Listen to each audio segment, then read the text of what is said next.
بأبي القاسم محمد.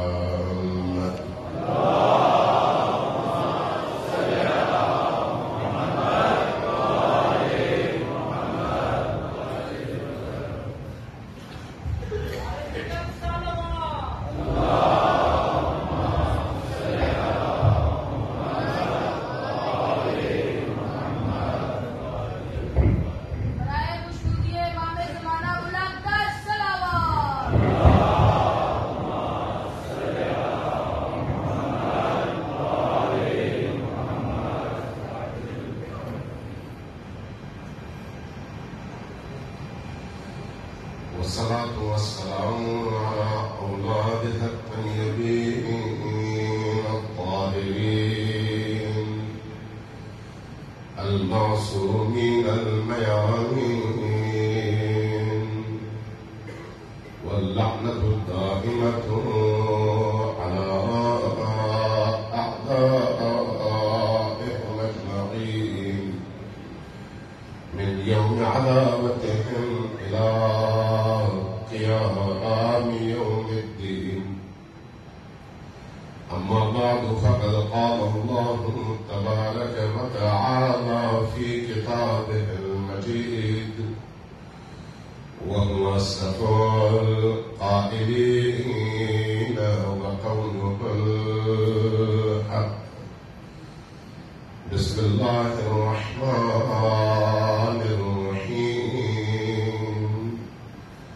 قل لا أسألكم عليه أجرا إلا المودة في القربى. السلام على الحسين وعلى علي بن الحسين وعلى أولاد الحسين وعلى أصحاب الحسين. صلوات الله.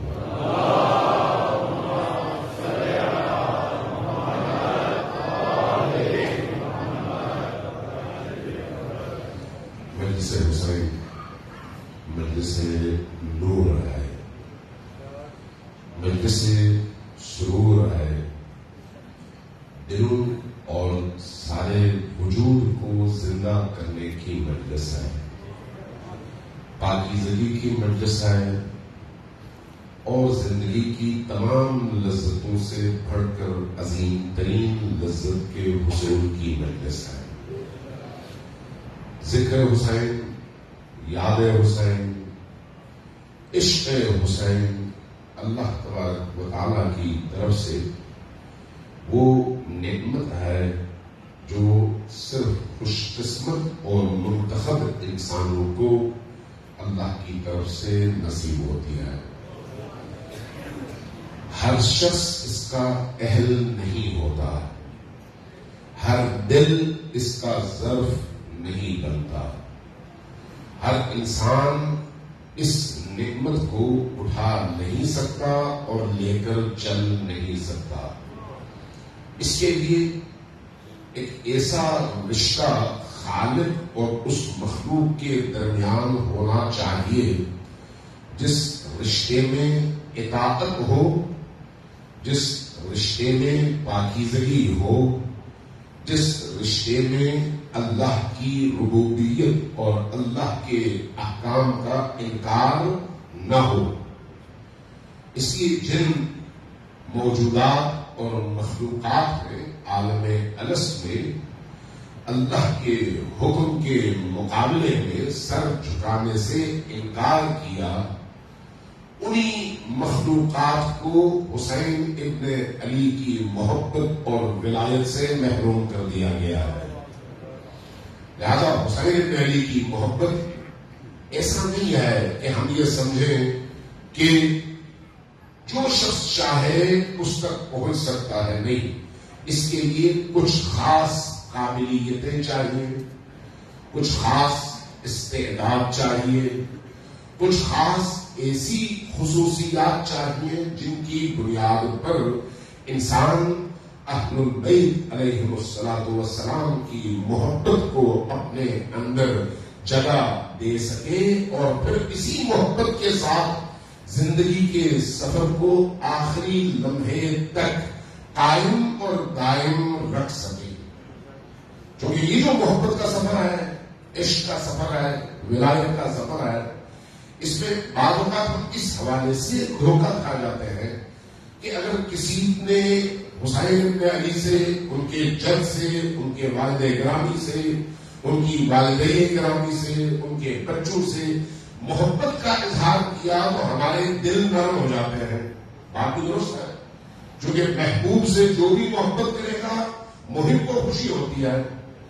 ہمارے اور حسین بن علی کے درمیان جو محبت کی نوعیت ہے وہ نوعیت ہی ایسی ہے جو کہ مادی نہیں ہے. مادی محبت اور معنوی محبت میں ایک بہت بڑا فرق موجود ہے، بہت بڑا فرق. وہ فرق کیا ہے؟ اگر مادی محبت ہو تو انسان اس محبوب کو حاصل تو کرنا چاہتا ہے، لیکن اگر کسی اور کے ہاتھ میں ہو تو اس سے چھیننا چاہتا ہے اپنے لیے. اس دور میں رقابتیں شروع ہو جاتی ہیں، اس دور میں دشمنیاں شروع ہو جاتی ہیں، اس دور میں جھگڑے شروع ہو جاتے ہیں، اور اسی رقابت میں نفرتیں جنم لیتی ہیں، اور ان نفرتوں کے نتیجے میں اور اس خود خواہی کے نتیجے میں اپنے لیے اس محبوب کو طلب کرنے کے نتیجے میں پھر ان دونوں افراد کے درمیان لڑائی شروع ہو جاتی ہے. اور اسی کو آپ کہتے ہیں مفادات کی لڑائی، چاہے وہ مال کے مفادات کے حوالے سے ہو، زمین کے حوالے سے ہو، کسی اور چیز کے حوالے سے ہو. جو بھی مادی محبت ہوگی اس میں اس کی خصوصیت یہی ہے. لیکن جہاں پر معنوی محبت ہوگی، جہاں پر اس محبت کا تعلق روح سے ہوگا، وہاں پر رفاقت ہوتی ہے، رقابت نہیں ہوتی. رقابت جب نہیں ہوتی تو پھر کیا ہوتا ہے؟ پھر اس محبوب کو چاہنے والا بھی انسان کو اچھا لگتا ہے، اور انسان چاہتا ہے کہ اس محبوب کو ہر انسان کے سامنے پیش کرے اور ہر انسان اس محبوب کو چاہے. جو بھی اس کو زیادہ چاہے، اس چاہنے والے سے آپ کے دل میں رقابت پیدا نہیں ہوتی، اس کے لیے محبت پیدا ہوتی ہے، اس کے لیے رفاقت پیدا ہوتی ہے. جبکہ اس کے مقابلے میں مادی چیزوں میں نفرت پیدا ہوتی ہے، رقابت پیدا ہوتی ہے، مقابلے کا عنصر جنم لیتا ہے. اس لیے اہل البیت علیہ السلام کی محبت اگر کہیں پر نظر آئے تو خوشی طبیعی ہے، نیچرل ہے، فطری ہے. لیکن عقل یہ کہتی ہے کہ یہ کافی نہیں ہے جب تک وہ محب زندگی کے آخری لمحے تک اس محبوب کے ساتھ کھڑا نہ ہو اور اس کے دشمنوں سے بیزار نہ ہو. دونوں شرطیں. جب آپ کہتے ہیں لا الہ الا اللہ محمد رسول اللہ، تو لا الہ الا اللہ کے اندر خود یہ تبرہ اور تبرہ موجود ہے. لا الہ تبرہ ہے، الا اللہ تبرہ ہے. تو یہ جو تبرہ اور تبرہ کا آغاز آپ دین کے اندر داخل ہوتے ہوئے کرتے ہیں، یہی تبرہ اور یہی تبرہ محمد رسول اللہ کے ساتھ بھی ہے اور علی امیر المؤمنین ولی اللہ کے ساتھ بھی ہے. لہذا صرف محبت کرنا کافی نہیں ہے، لیکن اگر محبت ہو ان ہستیوں سے اور دشمنی اور نفرت اور عداوت ہو ان سے دشمنی رکھنے والوں سے، تو پھر اس کیفیت کا انسان کی روح پر، اس کے وجود پر ایک خاص اثر مرتب ہوتا ہے. کوئی بھی کام دنیا میں ایسا نہیں ہے جو بے اثر ہو. کوئی بھی کام اگر آپ کے سامنے کوئی شخص خدا نہ خاصہ آپ کی توہین کرتے ہوئے آپ کو گالی دے، گالی اس میں کوئی روڑا تو آپ کو نہیں مارا، کوئی لکڑ، کوئی پتھر، کوئی ایسی بھاری چیز تو آپ کو نہیں ماری، اس نے صرف ایک لفظ پھینکا ہے اپنی زبان سے، لیکن اس لفظ کا اثر کہاں لگ جاتا ہے؟ آپ کی روح متاثر ہوتی ہے، آپ کی سوچ متاثر ہوتی ہے، آپ کا سکون برباد ہو جاتا ہے. کیوں؟ لفظ کے اثر کی وجہ سے. جبکہ وہ لفظ کوئی گرم نہیں تھا کہ اس کی وجہ سے آدمی جلے، کوئی پتھر نہیں تھا کہ اس کی وجہ سے اس کا مادی بدن زخمی ہو. اس کا مطلب یہ ہے کہ لفظوں میں بھی اثر ہے، لفظوں میں بھی اثر ہے، چاہے وہ منفی ہو چاہے وہ مثبت ہو. اگر کوئی شخص آپ کی تعریف میں 2-4 جملے کہے، ہر لفظ آپ کو اتنا پیارا لگتا ہے، آپ بار بار ذہن میں اس کو تکرار کرتے ہیں، اس نے میرے بارے میں یہ لفظ کہے. اور بعض اوقات ہمارے جو بہت سارے ایسے مؤلفین اور مصنفین ہوتے ہیں جو اپنی کتاب میں اپنے بارے میں دوسروں کی تقریرات اور دوسروں کے جملوں کو نمایاں کر کے لکھتے ہیں کہ انہوں نے میرے بارے میں یہ کہا. کیوں؟ اس لیے ان کو بڑا اچھا لگتا ہے کہ میری قرآن نے تعریف کیا. یہ کیوں اچھا لگتا ہے؟ اس لیے لفظوں میں اثر ہے. جب لفظوں میں اثر ہے تو وہ اثر کس وجہ سے ہے؟ اس کے معنی کی وجہ سے. اگر وہ لفظ بے معنی ہوتا تو اثر ہوتا نہ ہوتا. اسلام جن الفاظ کے نتیجے میں ہم تک پہنچتا ہے وہ سارے کے سارے الفاظ بامعنی ہیں. دین جن الفاظ کو ہمیں سکھاتا ہے، جو الفاظ اور ہمیں جن الفاظ کو پڑھنے کی تاکید کرتا ہے، وہ سارے کے سارے الفاظ زندہ بھی ہیں اور بامعنی بھی ہیں. اس لیے جب آپ کہتے ہیں یا علی تو اس یا علی کے اندر جو حروف ہیں وہ حروف زندہ ہیں اور اثر رکھتے ہیں. جب آپ کہتے ہیں یا حسین تو اس یا حسین میں جو حروف ہیں وہ زندہ ہیں اور اثر رکھتے ہیں. لیکن کب؟ جب انسان اس یا علی کے حوالے سے سنتے ہوئے اور بولتے ہوئے متوجہ ہو. متوجہ نہ ہو تو پھر وہ اثر نہیں آتا. تمام عبادات میں یہی ہے.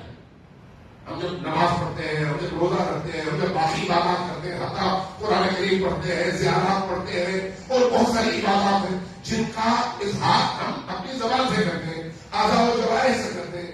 جو عبادات ہماری زبانوں سے جاری ہوتی ہیں اور جن کی ادائیگی کے لیے ہمارے اعضاء اور جسمانی مختلف حصے رکوع و قیام و قعود اور مختلف شکلوں میں مختلف حرکتیں بجا لاتے ہیں، اگر خود انہی الفاظ اور انہی اعمال میں اندر روح ہو تو وہ روح، وہ معنی، وہ توجہ انسان کے اندر تبدیلی کا باعث ہے.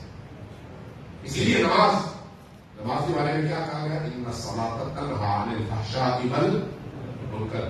نماز فحشاء سے، بے حیائی سے، برائیوں سے روکتی ہے. قرآن نے کہا کب روکتی ہے؟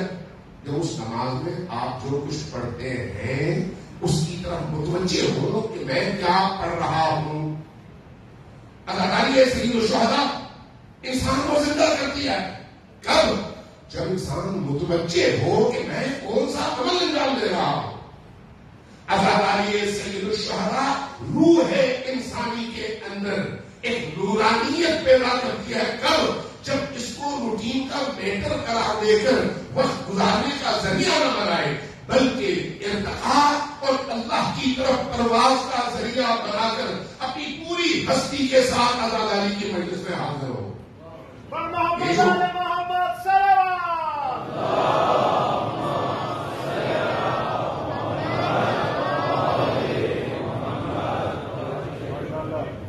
یہ جو عزاداری کی مجلس ہے، ابھی مجھے کسی ادادار دوست نے یہاں پر متوجہ کیا، فرمایا کہ چونکہ عبادت کی مجلس ہے تو اس لیے اس میں باوضو ہو کر آئے. میں نے کہا بالکل صحیح ہے، بالکل صحیح ہے. جو لوگ نماز کے لیے آتے ہیں وہ تو ہوتے ہی باوضو ہیں، لیکن جو لوگ نماز کے بعد آتے ہیں وہ کیا کریں؟ آداب عزاداری میں ایک یہ ہے کہ گھر سے نکلتے ہوئے ہی انسان قلبی طور پر اپنے آپ کو تیار کرے کہ اس مجلس میں جا رہا ہے جہاں پر گریا ہوگا اور حسین کا غم سنا جائے گا، بیان کیا جائے گا. اور جب انسان اس ارادے، اس نیت اور قلبی طور پر اس آمادگی کے ساتھ نکلنا چاہتا ہے تو اس موقع پر جب وہ نکلے گا یقیناً چونکہ یہ عبادت کی محفل اور عبادت کی مجلس ہے اس لیے وضو کر کے نکلے گا. جب وہ وضو کر کے نکلے گا اور ذکر حسین میں شرکت کرنے کی غرض سے نکلے گا، حسین ابن علی کی بارگاہ میں سلام عقیدت پیش کرنے کے لیے نکلے گا، زیارت حسین پڑھنے کے لیے نکلے گا، چاہے وہ زیارت حسین کربلا جا کے پڑھ رہا ہو یا پھر مسجد اور امام بارگاہ میں آ کر پڑھنا چاہتا ہو، جب زیارت حسین کے لیے نکلے گا تو حدیث کہتی ہے کہ اس کے گھر سے باہر ہر قدم کے نتیجے میں اللہ اس کا ایک گناہ معاف کر دیتا ہے اور ایک حسنہ بڑھا دیتا ہے۔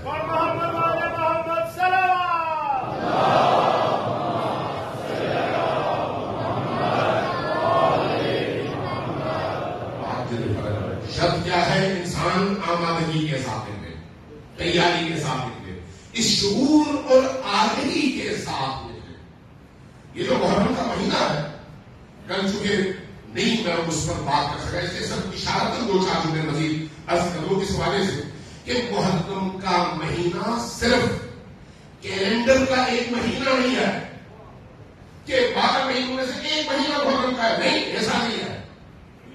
اس محرم کے مہینے کا تعلق عالم طبیعت سے ہے، عالم طبیعت سے۔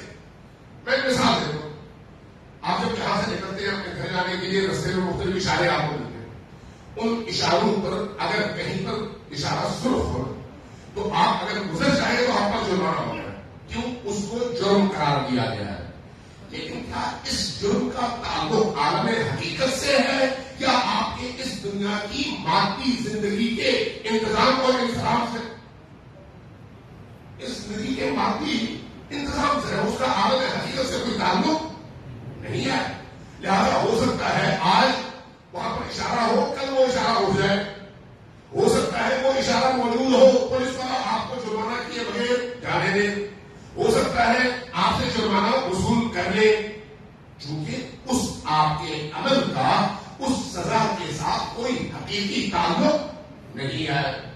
لیکن کچھ چیزیں ایسی ہیں جن کا تعلق انسان کی زندگی میں عالم حقیقت سے ہے، عالم حقیقت سے۔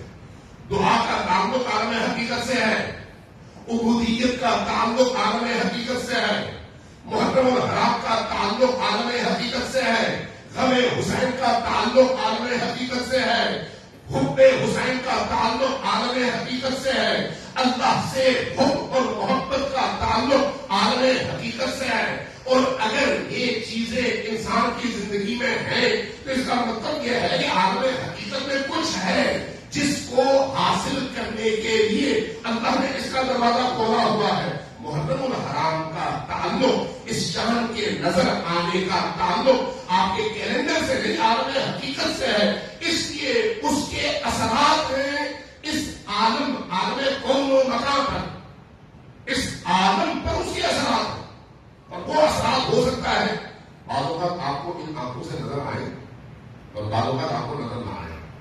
جتنا انسان مادی زندگی میں گم ہوگا ان اثرات سے غافل ہوگا، اثرات ہے لیکن وہ غافل ہوگا۔ جتنا وہ ان مادی تمام بیماریوں سے، زنجیروں سے آزاد تر ہوتا چلا جائے گا، عالم حقیقت تک اس کی رسائی آسان تر ہوتی چلی جائے گی، پردے ہٹتے چلے جائیں گے، اور جیسے جیسے پردے ہٹتے چلے جائیں گے ویسے ویسے عالم حقیقت کے وہ راز اور وہ اسرار اس پر آشکار ہوتے چلے جائیں گے۔ ان میں سے ایک محرم الحرام بھی ہے، ان میں سے ایک محرم الحرام بھی۔ محرم الحرام اس کی دلیل کیا ہے؟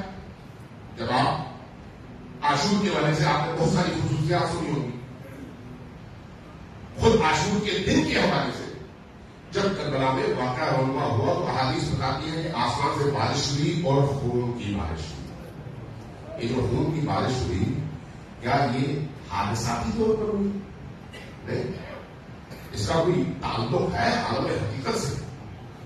جب کوئی پتھر اٹھایا جاتا تو اس کے خون سے، اس کے اٹھانے سے، زمین سے پانی کی جگہ خون ابلتا، کیا اس کا تعلق کسی مادی امر سے ہے یا پھر عالم حقیقت سے؟ عالم حقیقت سے۔ اس کو گزر گئے 1500 سال، 1400 سال۔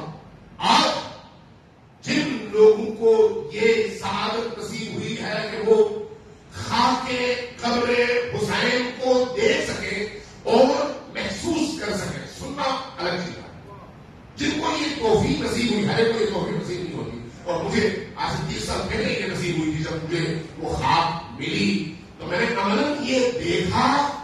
آنکھوں سے اور اسی اپنی حس سے گویائی سے اس کو میں نے سونگا اور مشاہدہ کیا اور اس حقیقت تک پہنچا جس حقیقت کو میں احادیث میں بیان کیا ہے.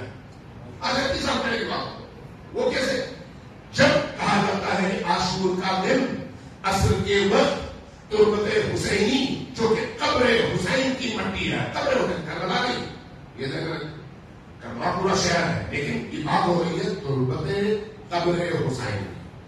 تربت حسین میں یہ تبدیلی آتی ہے کہ وہ اس کی رنگت تبدیل نہیں ہوتی بلکہ وہ خون میں تبدیل ہو جاتا ہے. وہ تربت خون میں تبدیل ہو جاتی ہے، وہ مٹی خون میں تبدیل ہو جاتی ہے. اور پھر اس کی دوسری خصوصیت سارا سال جس کے پاس بھی ہو اس سے عطر والی خوشبو آتی ہے، مٹی کی خوشبو نہیں، عطر والی خوشبو. اس کا کیا مطلب ہے؟ اس کا کوئی تعلق ہے نا عالم حقیقت سے. یہ مٹی اگر عصر عاشور خون میں تبدیل ہوتی ہے تو اس کا مطلب ہے عالم حقیقت میں کچھ ہو رہا ہے، کچھ ہو رہا ہے. اس ہونے والے واقعے کے مشاہدے کے لیے ان آنکھوں کی نہیں بلکہ دل کی آنکھ کی ضرورت ہے. اور یہ جو دل کی آنکھ ہے یہ کب کھلتی ہے؟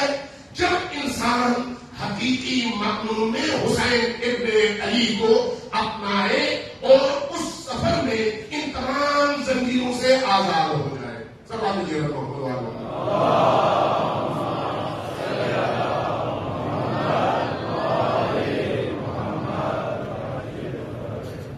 اور بھی یہ واقعہ نقل کیا تھا، آپ کو بھی سنا دیتے ہو چکے. واقعی ایسا ہے جس سے انسان کی روح میں تازگی پیدا ہوتی ہے. یعنی انسان واقعی محسوس کرتا ہے کہ ہم ان حقیقتوں سے کتنے غافل ہیں.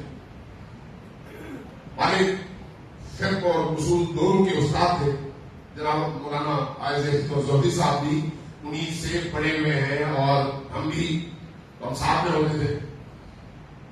استاد وجدانی وفات پا گئے، وہ خود بھی مجتہد تھے، تبریز کے وفات پا گئے اور وہ خود شاگرد تھے علامہ طباطبائی کے. انہوں نے جو ہے ایک واقعہ سنایا، کہا کہ عاشور کا دن تھا، میں حرم حضرت معصومہ سلام اللہ علیہ میں حاضر ہوا. جتنی بھی عبادات تھی اس دن کی وہ انجام دی. دل بوجھل تھا، رونے کے بعد، عزاداری کے بعد، عبادات کے بعد اس بوجھل دل کے ساتھ میں حرم سے نکلا. سامنے میدان آستانہ ہے، اس کے درمیان ایک بازار ہے، بازار کے درمیان میں ایک قبرستان ہے. 1 کنال 1.5 کنال کا پلاٹ ہوگا، ارد گرد ساری دکانیں ہیں، درمیان میں قبرستان ہے. اور اس قبرستان میں اللہ کے بڑے بڑے اولیاء دفن ہیں، بڑے بڑے اولیاء. اپنی شہداء کی دفن ہے، لیکن پرانے زمانے سے بڑے بڑے اولیاء کو وہاں پر دفنایا گیا ہے. لوگوں کو نہیں پتا، اہل بصیرت اہل دل جاتے ہیں وہاں پر. کہ یہ میری خواہش پیدا ہوئی، میں بھی ادھر چلا گیا.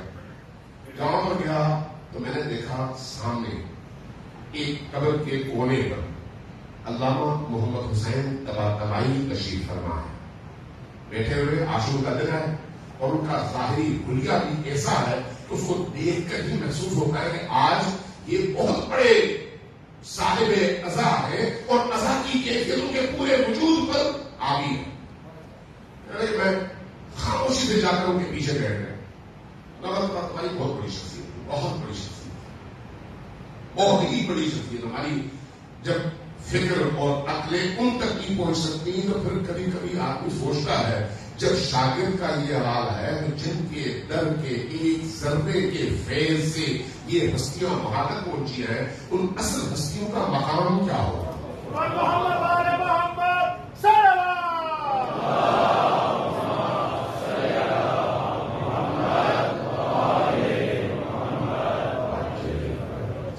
بصیرت شخصیت جو ان آنکھوں سے نہیں اس آنکھ سے دیکھنے والی شخصیت. کہتے میں ان کے پیچھے کافی دیر بیٹھ گیا، بیٹھا رہا. جب ان کی عبادت ختم ہوئی تو انہوں نے پیچھے مڑ کر میری طرف دیکھ کر بغیر کسی مقدمے کے اس سے پوچھا کہ تمہیں پتا ہے کہ آج کیسا دن ہے؟ تو مجھے تو پتا ہے کہ آج عاشور کیلنڈر کا محرم میں 10واں دن ہے. اس کا مطلب ہے استاد مجھ سے یہ نہیں پوچھتے کہ آج کون سا دن ہے، وہ کچھ اور حقیقتوں کی طرف مجھے متوجہ کرنا چاہتے ہیں. میں نے کہا استاد آپ ہی بتائیے آج کیسا دن ہے؟ فرمایا آج وہ دن ہے جب کائنات کا ذرہ ذرہ حسین ابن علی کے قتل ناحق کے غم میں خون کے آنسو رو رہا ہے. کائنات کا ذرہ ذرہ. یہ کہا زمین پر ہاتھ رکھی, مٹی اٹھائی, میرے سامنے یوں ہتھیلی کھول دی تو میں نے دیکھا ان کے ہاتھوں میں جو مٹی تھی مٹی نہیں تھی, سارے کا سارا خون تھا. یہ کیا ہے؟ یہ لوگوں کی بنائی ہوئی چیز نہیں ہے, قراردادی نہیں ہے, یہ عالم حقیقت ہے. صرف پردہ ہٹنے کی دیر ہے. جن کو نہیں معلوم, جن کے اندر ایمان نہیں ہے, جن کے ایمان کا لیول اتنا کمزور ہے, ان پر ٹائم ضائع کرنے کی کوئی ضرورت نہیں ہے. یہ وہ حقیقتیں ہیں کہ کوئی انکار کرے یا نہ کرے, کائنات کی حقیقت ہے. لہذا جب محرم کا چاند نظر آتا ہے تو کائنات کی اس پوری حقیقت میں ایک تبدیلی آتی ہے. اب اللہ کا ارادہ یہ ہے, مشیت یہ ہے, اہل بیت کی تعلیمات یہ ہے کہ یہ جو باشعور اور مختار انسان ہے وہ اس کائنات کی تبدیلی کے ساتھ ساتھ خود ہماہنگ ہو اور اپنے اندر بھی تبدیلی کر کے کائنات کی اس فطرت کے ساتھ خدا کی طرف سفر کا آغاز کرے. محرم اس سفر کے لیے ہے. انسان روح کے ساتھ, فکر کے ساتھ, ارادے کے ساتھ, نیت کے ساتھ, پاکیزگی کے ساتھ, نورانیت کے ساتھ, عشق محمد و آل محمد کے ساتھ اور معرفت کے ساتھ اس سفر کا آغاز کرے اور ہر گزرتے دن کے ساتھ ارتقائی منزلیں طے کرتے ہوئے اس مقام تک پہنچے جو مقام اس کی ظرفیت کے مطابق اس کے انتظام ہے. سب مجھے محمد و آل محمد.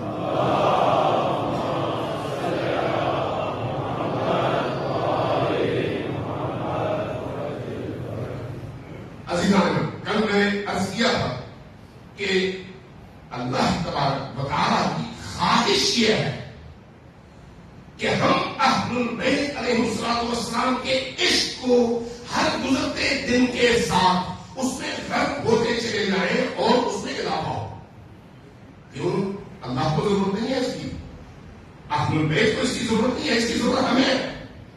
جیسے آپ اپنے بچے کو جب اسکول بھیجتے ہیں اور وہ اسکول سے واپس آنے کے بعد ٹی وی پہ مختلف کھیل کود میں ٹائم ضائع کرتا ہے, پڑھتا نہیں ہے, تو آپ کی شدید خواہش کیا ہوتی ہے یہ پڑھے. شدید خواہش کیا ہوتی ہے یہ اپنی جو استعداد اور صلاحیتیں ہیں وہ وہاں خرچ کرے جس سے یہ کمال تک پہنچے. آپ کا بچہ ہے, اس کی آپ کی پوری خواہش ہوتی ہے, اب وہ کرے نہ کرے یہ اس کا مسئلہ ہے. آپ کی خواہش کیا ہوتی ہے کہ آپ اس کو زیادہ سے زیادہ مواقع فراہم کرے تاکہ وہ ارتقاء پائے, کمال پائے, کمالی صفات اپنے اندر جمع کر سکے. یہی کیفیت ایک اعلیٰ درجے میں اللہ تبارک و تعالیٰ اور اس کے ائمہ کے دین کی ہے کہ وہ دین ہم سے یہی چاہتا ہے کہ ہم ہر گزرتے لمحے کے ساتھ اپنی معرفت میں, اپنے عشق میں, اپنی محبت میں, اپنی مودت میں اس طرح سے آگے بڑھتے چلے جائیں کہ ہماری زندگی کا ہر عمل عبادت بن جائے. ہماری زندگی کا ہر عمل, لیکن اس عمل کے عبادت بننے کے لیے جو شرط اول ہے وہ اللہ اور نبی کی ولایت کے بعد علی کی ولایت کی قبولیت ہے.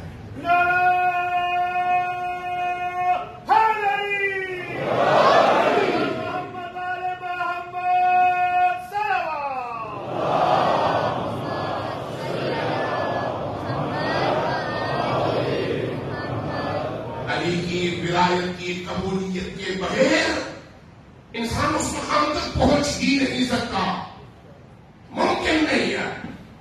آج مجھے کتنا ٹائم ملے یا نہ ملے, جتنا ملے گا میں وضاحت کروں گا.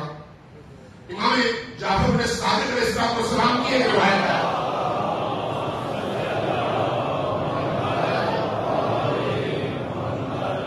اور عجیب روایت ہے جو انسان کی عقلوں کے دروازے کھولنے کا سبب بنتی ہے.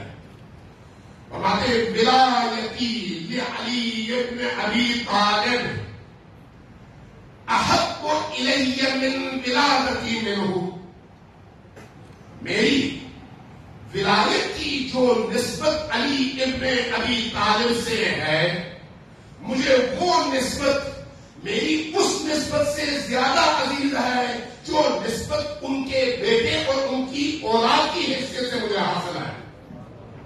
ذرا توجہ دیں کیا بات کی ہے امام نے، کہ مجھے جو نسبت علی ابن ابی طالب سے ان کی ولایت کی وجہ سے حاصل ہے، یہ ولایت کی نسبت ان کے بیٹے ہونے کی نسبت سے زیادہ عزیز ہے۔ کیوں ایسا ہے؟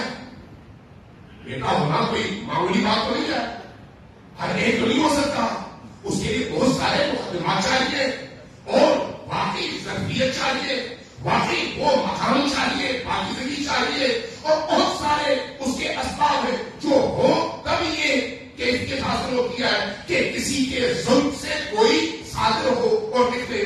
لیکن امام فرماتے ہیں نہیں، مجھے ان کی جو ولایت کی نسبت ہے وہ ان سے ولادت کی نسبت سے زیادہ عظیم ہے۔ اور اس کی وجہ کیا ہے؟ فرماتے ہیں اس لیے کہ ولایت علی ابن ابی طالب فرض، علی کی ولایت فرض ہے، اور ولادتی منہ فضل، اور میرا ان سے پیدا ہونا اور ان کے ظلم سے ہونا یہ اللہ کی طرف سے ایک فضل ہے۔ اگر ولایت نہ ہو تو اس کا کوئی فائدہ نہیں ہے۔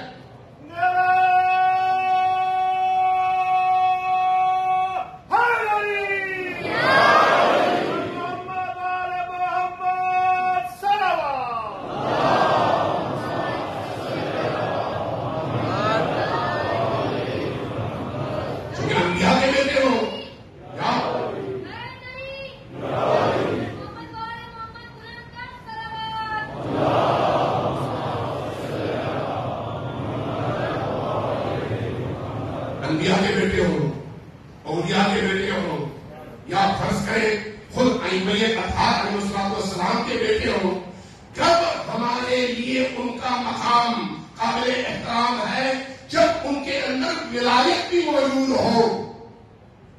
میرا ولایت، اس کی یہ جو ولایت ہے اللہ کی طرف سے فرض ہے، فرض اسی طرح جس طرح سے نماز فرض ہے، لیکن اس فرض کے ساتھ کہ ولایت کی جو فرضیت ہے وہ باقی تمام چیزوں کی نسبت بھاری ہے، یہ ہے تو باقی تمام فرائض ہے، یہ نہیں ہے تو کوئی فریضہ کسی کام کا نہیں ہے۔ مجھے نہیں معلوم بھاری کی بات آپ یا پھر ایسی گزر گئی، یہ تو سوال ہے جناب محمد والے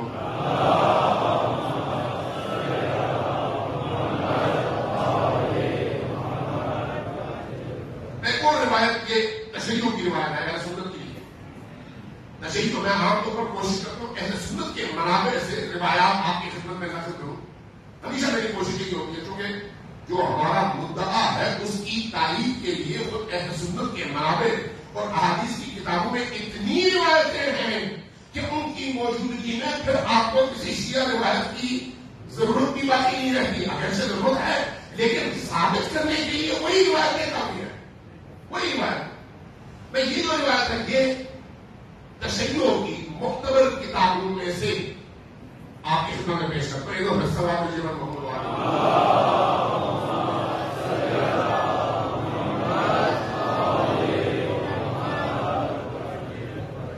نبی کریم تشریف فرما، امیر المؤمنین بھی آپ کی خدمت میں حاضر ہے۔ فرماتے ہیں یا علی، اے علی، کون سے سنو، والذی نفسی بیدہ، اس اللہ کی قسم جس کے ہاتھوں میں میری جان ہے،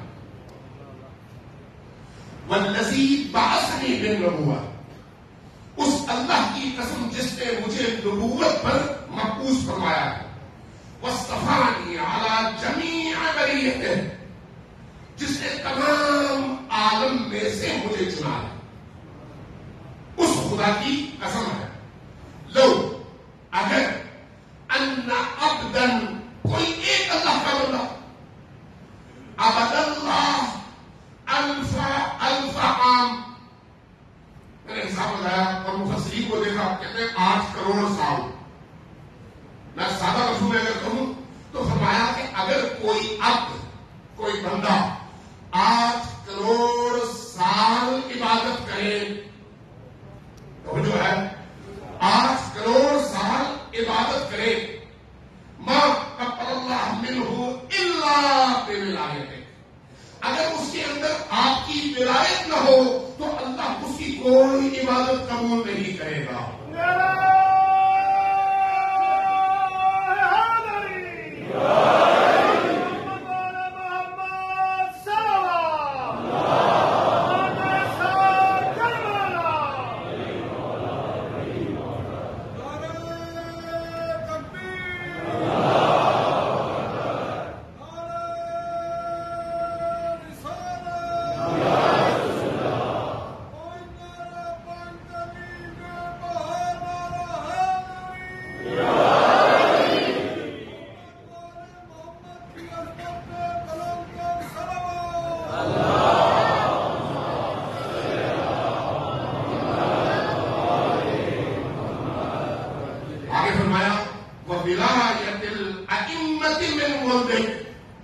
صرف آپ کی ولایت بلکہ آپ کی اولاد میں سے جتنے ولی گزریں گے اگر ان کی ولایت میں داخل ہوئے بغیر ایک عبد خدا اللہ کا بندہ 8 کروڑ سال عبادت کرے تو اس کی عبادت کی کوئی حیثیت نہیں ہے۔ کسی ایک ولی کا انکار کر دے، کسی ایک، چاہے امیر المؤمنین علی ابن ابی طالب ہو، چاہے مہدی آخر الزمان ہو، کسی ایک کی ولایت کے انکار کا نتیجہ یہ ہے کہ اس نے چاہے کوئی بھی عبادت کی ہو، اس کی عبادت کی کوئی قیمت نہیں ہے۔ کامیاب محمد میں صلوات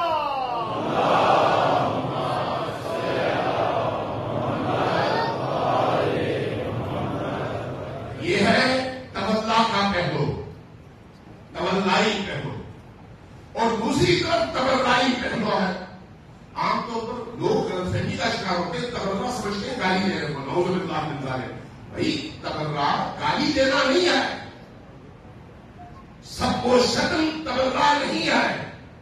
اللہ تبارک و تعالیٰ نے سب کو شتم کرنے سے، گالی دینے سے منع فرمایا ہے۔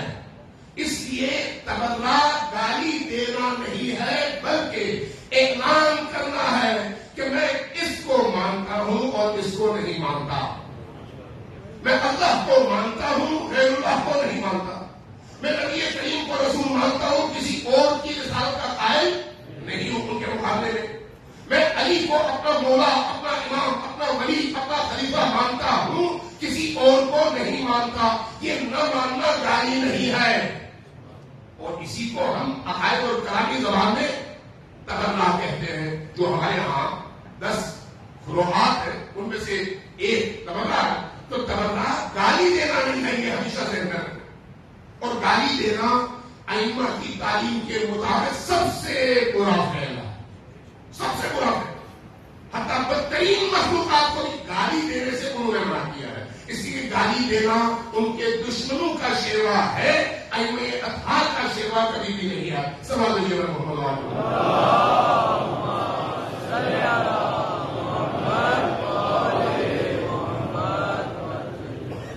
اور اس کے بعد ایک جملہ ارشاد فرمایا، بڑا عجیب فرمایا کہ وَإِنَّ وِلَایَتُكَ، اور یہ یاد رکھیے کہ آپ کی ولایت، ان ولایت ہے، لا تقبل، یہ ولایت قبول نہیں ہوتی، الا بالبراءۃ من اعدائک، جب تک آپ اور آپ کی اولاد میں جتنے ولی آتے ہیں ان کے دشمنوں سے انسان بیزار اور ان سے اپنی لائن الگ نہ کرے، الگ نہ کرے۔ صرف محبت کافی نہیں ہے، صرف محبت نہیں بلکہ اس محبت کے نتیجے میں ان سے جڑنا اور ان کے دشمنوں سے کٹ جانا۔ سوال لیجیے گا محبت والوں،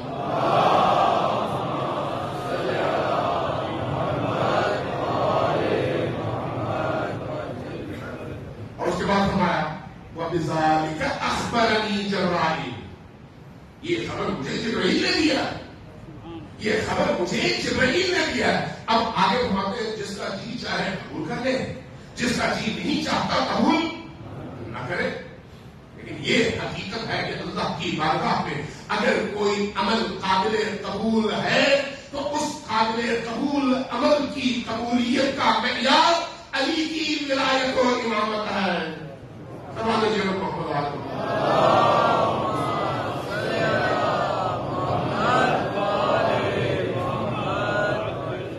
اس لیے چاہے علی کے جیسے بھی دشمن ہو آج کے دور میں وہ یہ جرأت نہیں کر سکتے کہ علی کے مقابلے میں کوئی ایسی بات کریں جس سے علی علیہ السلام کی تنقید واضح ہو، لیکن پیرایوں میں لپیٹ کر مختلف گینوں اور بہانوں سے اس طرح سے ضرور بات کریں گے جس سے علی کے مقابلے میں کوئی اور اٹھ جائے. اس طرح ضرور بات کریں، لیکن علی کی فضیلت اور علی کے فضائل اور علی کے مقامات کے حوالے سے کسی کو ضرورت نہیں ہو. یہ روایت خود ام المؤمنین عائشہ سے ہے جو اہل سنت کی مختلف احادیث کی کتابوں میں منقول ہے. ایک روایت حضرت ام المؤمنین نے اپنے والد کے حوالے سے نقل کیا ہے اور اس سے ملتی جلتی ایک روایت خلیفہ سوم کے حوالے سے منقول ہے اور اتنا ہی منقول ہے جتنا میں آپ کے سامنے بیان کر رہا ہوں. اور معتبر بھی ہے، جو میں نے اس پر تحقیق کی ہے اس لیے عرض کروں یہ معتبر بھی ہے اور معتبر ان کے ہاں ہمارے ہاں نہیں. وہ کیا فرمایا کہ عائشہ کہتی ہے رائی کو میں نے دیکھا اپنے والد کو ابابکر الصدیق یکسر النظر الی وجه علی، میں نے دیکھا تسلسل سے علی کے چہرے کی طرف دیکھ رہے ہیں. تسلسل سے میں نے پوچھا کہ کیا وجہ ہے؟ فقلت یا ابا، میں نے پوچھا کہ اے باجان کیا وجہ ہے کہ انک لتکثر النظر الی علی ابن ابی طالب، علی کے چہرے کی طرف آپ مسلسل دیکھتے چلے جا رہے ہیں، اس کی وجہ کیا ہے؟ فرمایا کہا یا بنی بیٹی میں نے نبی کریم سے یہ سنا ہے، سمعت رسول اللہ یقول کہ انہوں نے ہم سب کے سامنے بیٹھ کر یہ فرمایا النظر الی وجه علی عبادت، علی کے چہرے کی طرف دیکھنا عبادت ہے.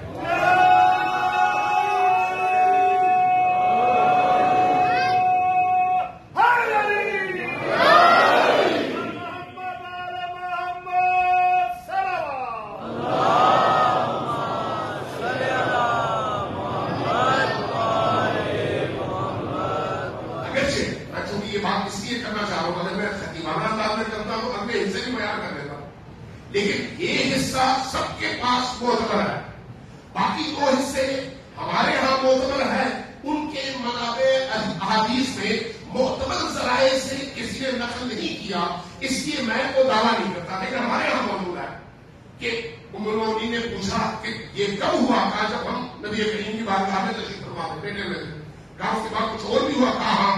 بات لوگوں نے اس کا پوچھا کہ یا رسول اللہ ہم تو باہر سے آئے ہوئے مدینہ میں نہیں رہتے، تو کیا یہ عبادت صرف اہل مدینہ کے لیے ہے؟ تو جواب میں رسول اللہ نے فرمایا نہیں، تمہارے لیے بھی ہے. کافر ہم اپنے وطن میں اپنے علاقے میں کیسے اس عبادت سے فیض پا سکتے ہیں؟ جواباً فرمایا صرف روحانی عبادت ہوگا.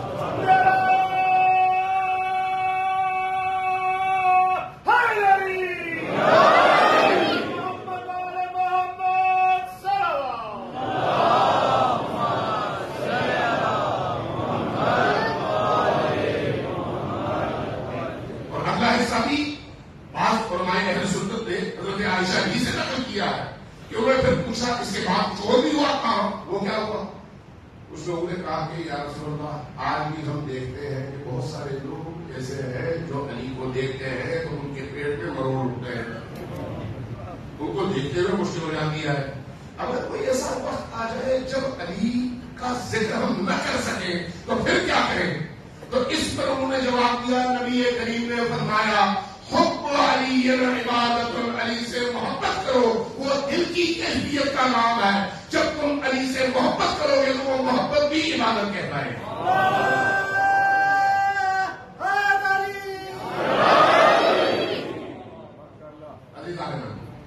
اہل البیت علیہ السلام کی محبت جتنی بڑھتی چلی جائے گی، اگر معرفت کے ساتھ ہو انسان اپنے عملی زندگی کا سانچہ علی کو بناتا ہے اور اولاد علی کو بناتا ہے. جب عملی زندگی کا سانچہ وہ بن جائے تو پھر انسان بدن کے حوالے سے نہیں، اپنی روح کے حوالے سے، اپنی سوچ کے حوالے سے، اپنے کردار کے حوالے سے اس سانچے میں ڈھلنے لگتا ہے. اور جیسے جیسے اس سانچے میں ڈھلنا شروع ہو جاتا ہے ویسے ویسے ان کا قرب حاصل ہونا شروع ہو جاتا ہے. اور جیسے جیسے اس قرب میں اضافہ ہوتا چلا جاتا ہے وہ زمین سے اٹھتا ہے اور آسمانی بنتا چلا جاتا ہے. سمجھ لیجیے محمد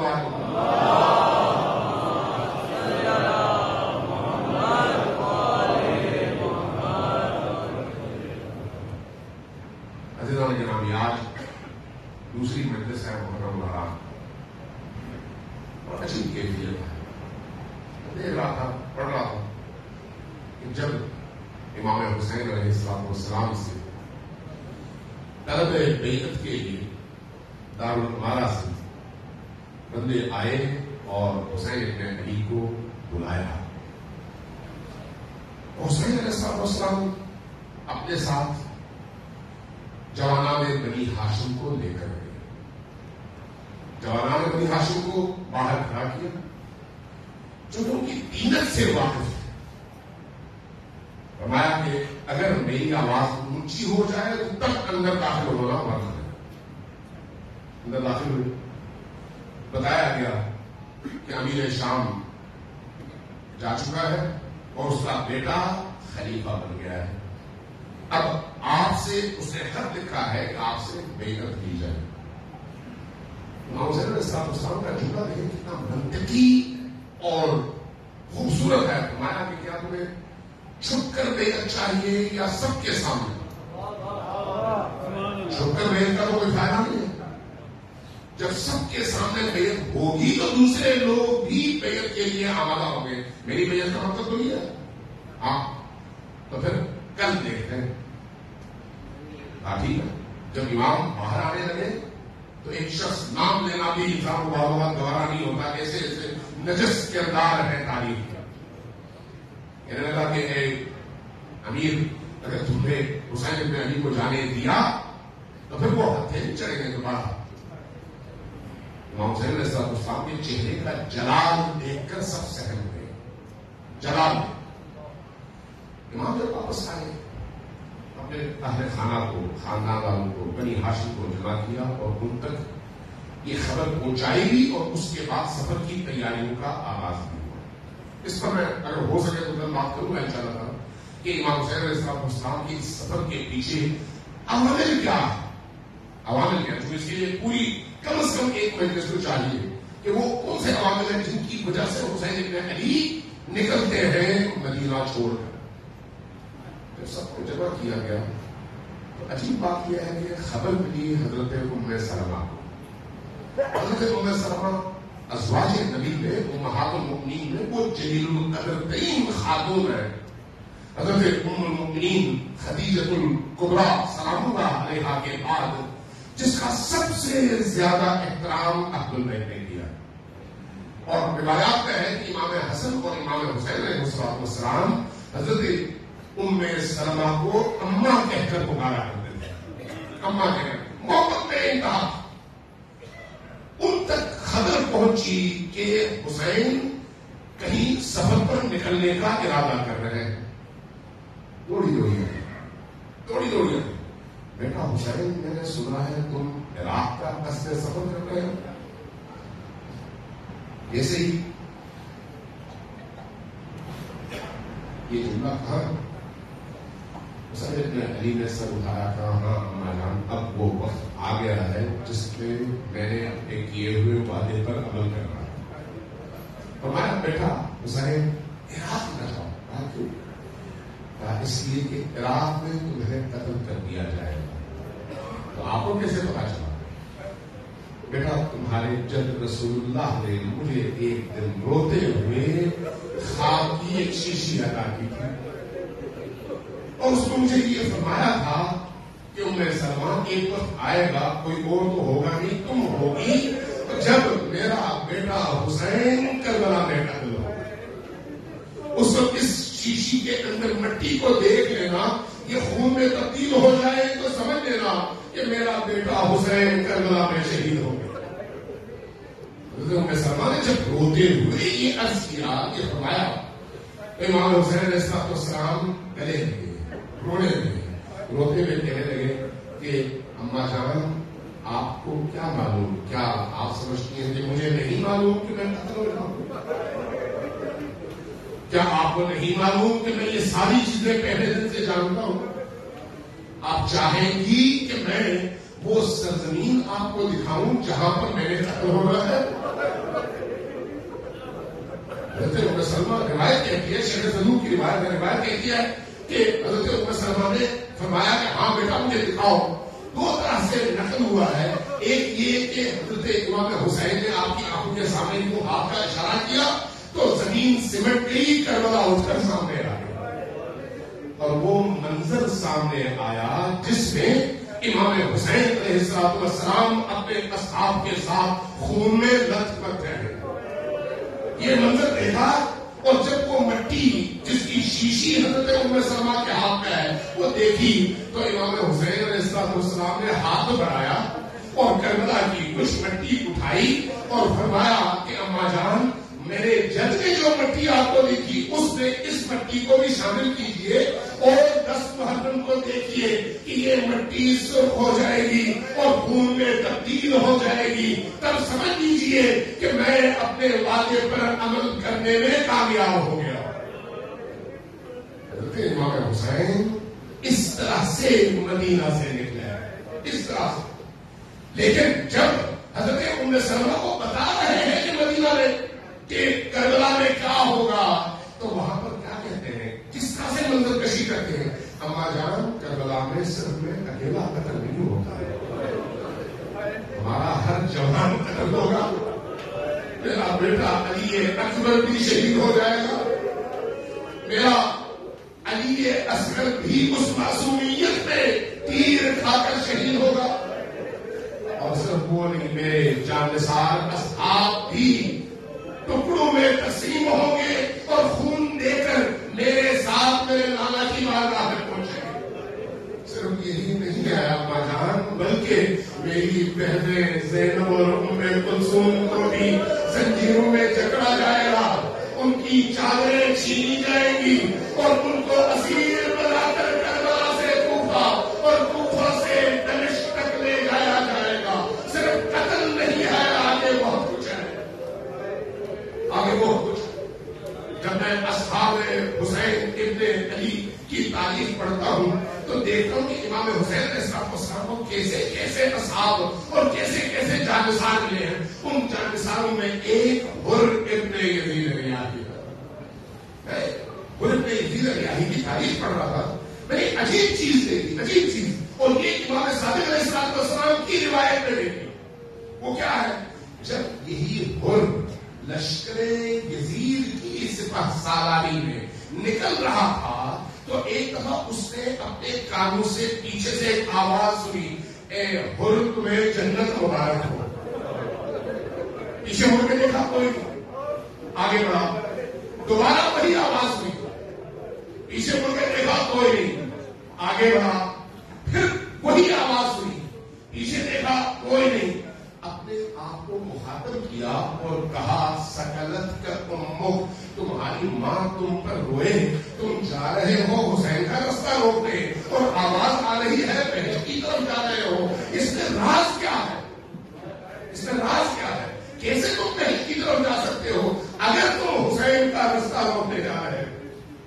اس لیے آپ دیکھیں کہ جب حسین ابن علی کے قافلے کا رستہ حضرت حر نے روکا ہے تو اس وقت بے ادبی کوئی نہیں، بے ادبی کوئی نہیں. جہاں پر روکا اور گھوڑے کی باگوں میں ہاتھ ڈالے اور روکنے کی کوشش کی تو وہاں پر امام حسین علیہ السلام کا مکالمہ دیکھیے. اس مکالمے میں جب امام حسین فرماتے ہیں سکلت کا امک، تمہاری ماں تم پر روئے، حر یہ تم کیا کر رہے ہو، تو جواب سے کیا کہا، اے امام حسین آپ نے میری ماں کا نام تو لیا لیکن میں آپ کی والدہ کا نام نہیں لے سکتا. کیونکہ میں آپ کو بھی جانتا ہوں اور آپ کے خاندان کو بھی جانتا ہوں، آپ کو بھی جانتا ہوں اور آپ کی والدین گرامی کو بھی جانتا ہوں. یہ کہا اور پھر بغیر کسی بے ادبی کے، لیکن اس میں ایک عنصر تھا کہ جب یہ واقعہ ہوا تو پہلی دفعہ جو دکھ ہوا وہ دکھ حضرت زینب سلام اللہ علیہا کو. تاریخ بتاتی ہے کہ پہلا اس سفر میں سب سے پہلی جو تکلیف پہنچی ہے وہ ہر کے لشکر کا رستہ روکنے کے نتیجے میں زینب بنت علی کو پہنچی ہے. اس لیے زینب کا دل بڑا دکھی تھا. اب عاشور کی صبح ہے، عاشور کی صبح ہے اور یہی ہر ساری رات بے چین اور اس بے چینی میں ایک دفعہ مشرق کی طرف دیکھتا ہے، ایک دفعہ مغرب کی طرف دیکھتا ہے، ایک دفعہ آسمانوں کی طرف دیکھتا ہے. اپنے بھائی کو، بعض روایات میں بھائی ہے، بعض روایات میں بیٹے ہیں اور بعض روایات میں دونوں ہیں، کہ آواز دیتا ہے. وہ سب آتے ہیں، ان کے سامنے جملہ کہتا ہے ہمارے درمیان اب راز کی بات کوئی نہیں ہے.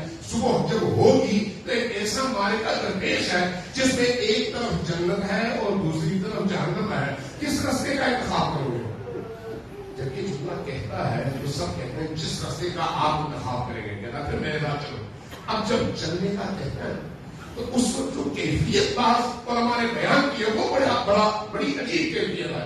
کس طرح سے اپنے بیٹوں سے کہا کہ بچوں آؤ میرے دونوں ہاتھ میرے پسے گردن باندھ دو، مجھے اس طرح سے باندھ دو کہ میں ایک اسیر کی صورت میں حسین ابن علی کی بارگاہ میں حاضر ہوں.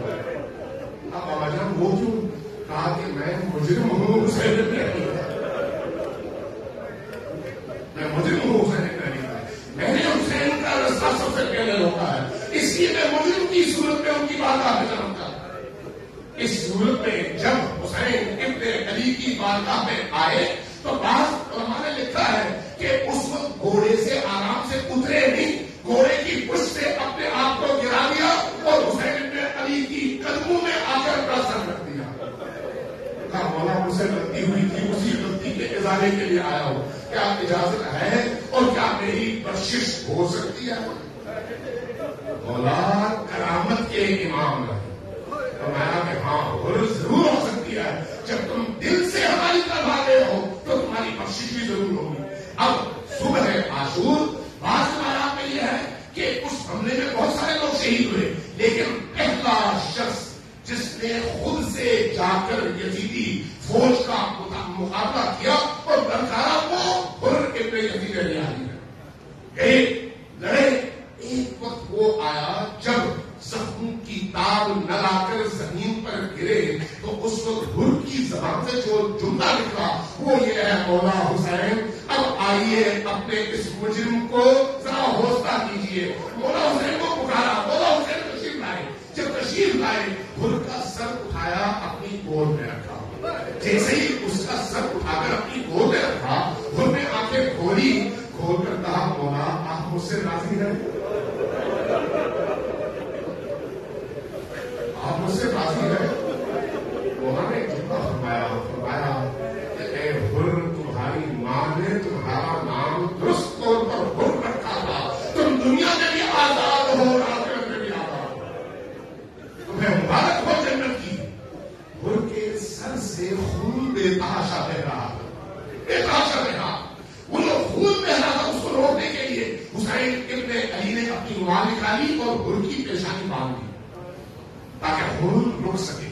اب تاریخ یہ بتاتی ہے کہ ابھی کچھ عرصے پہلے قاجاریوں کے زمانے میں جب قبر کی تعمیر کے لیے کھودی گئی تو دیکھا لاش بالکل تر و تازہ ہے اور پیشانی پر وہی رومال بندھا ہوا ہے. تو قاجار کے بادشاہ کی خواہش کی کہ کسی طرح سے یہ رومال میرے ہاتھ میں آئے. حکم دیا کہ رومال کھولو، کسی اور رومال سے باندھ دینا. رومال جیسے ہی کھولا گیا تازہ خون کا فوارہ نکلا. جیسے خون نکلا کپڑا لائے، باندھنے کی کوشش کی، خون نہ رکا. کوئی اور کپڑا لائے، جب کچھ نہ ہو سکا اور خون نہ رکا تو علماء سے پوچھا کہ کیا کریں؟ کہا کہ وہی رومال جو حسین ابن علی نے باندھا تھا اسی کو باندھ دو تاکہ خون رک سکے. باندھا گیا، خون رک گیا. میں جب یہ منظر دیکھتا ہوں تو کبھی کبھی سوچتا ہوں کہ مولا حسین آپ کی مظلومیت کتنی عظیم مظلومیت ہے کہ آپ نے اپنے اس طرح کے گناہگار ترین، اپنے اصحاب کو بھی اس عزت و توقیر کے ساتھ رخصت کیا، لیکن جب آپ زمین پر گرے اس وقت آپ کا ساتھ دینے والا کوئی نہیں تھا۔ وہ کیسا منظر تھا جب آپ کا سارا جسم زخمی اور زخموں سے چور تھا۔ اس لیے ہم زیارات میں پڑھتے ہیں، یہ زیارت کسی اور کے لیے نہیں ہے، صرف حسین ابن علی کے لیے ہے کہ اے حسین آپ کے اس کٹے ہوئے سر پر ہمارا سلام جو نوکے نیزہ پر چڑھا ہوا تھا۔ اے حسین آپ کے اس سینے پر ہمارا سلام جس پر شکر نے چڑھائی تھی۔